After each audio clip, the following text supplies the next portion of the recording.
Hi, welcome back to Finally Revealed. In this episode, I want to talk about legal versus moral. I know you can come up with a whole bunch of ideas on your own, and you can leave those in the comments below. But here I'm going to go through things that I've encountered in representing all different kinds of people and different organizations.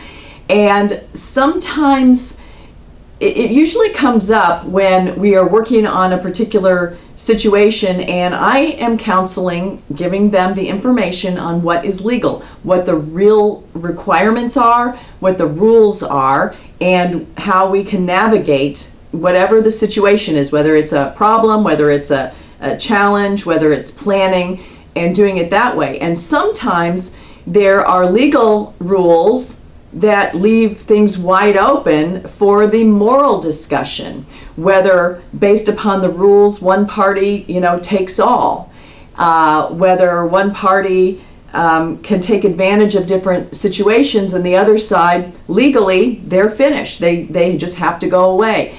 And I've had clients in a variety of situations say, well, what about fairness? Okay, that is based upon your own personal character and belief system. That is your morals. So morals are accepted personal beliefs, opinions, and values. Those are subjective. Those are based on the person, the family, the community, and what is acceptable for that individual or group. Versus the legal part are the laws. Now, however, it's the lawmakers coming up with the objective rules for various situations. And some people think there should be a law for everything and there should be no discretion. We can all talk about that one way or the other. Do you really need a law for every single thing there is? Do you have any ability to make judgment? And what is the purpose of having so many laws and not having any gray area, which some people are black and white, some people are more gray. But this is talking about how the two of these go together, and they are separate.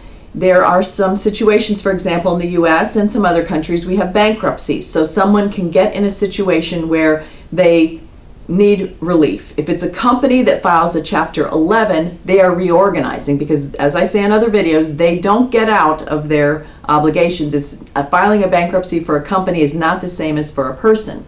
When a person files, at a certain point, their debts drop off. Now, they don't drop off their credit report, but they don't have a legal obligation to pay them. However, what about a situation where someone files a Chapter 7, they had health, somebody in the family got sick or they were sick and they had huge medical bills, then they lost their job as a result of that and they couldn't pay. They just couldn't. They had creditors coming after them. The creditors, they couldn't make a deal, so they just had to get relief. So they filed a bankruptcy. Maybe in this case they were eligible for Chapter 7, which means they get a discharge and the debts are gone. Then 3 weeks after they file bankruptcy and 3 weeks after their discharge, when the debts are officially gone, they win $10 million in the lottery. They are not legally obligated to go back and pay the debts, including you, if you are one of their creditors, if you loaned them money to buy a car when they were down on their luck. Just because now they won the lottery, those debts were already discharged and they have no legal obligation to pay you. However, they may, and you can't come after them for it.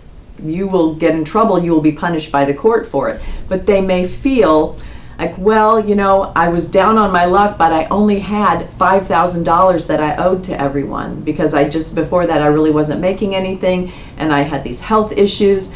Now I've won this money in the lottery. I have to pay tax on it, but I'm recovering from my illness. I have a new job opportunity, or maybe this money from the lottery win is enough. They don't ever have to work again. And they look over here and say, this person was really kind to me and helped me out. And even though I don't have to, I'm going to. And that does happen sometimes. And so that's the difference between the legal and the moral. There are moral obligations based upon character. Some people don't believe in filing a bankruptcy, but it's a legal right that you have. And so those two do intersect. I know there will be some comments made about, the legal versus the moral, but it is subjective versus objective.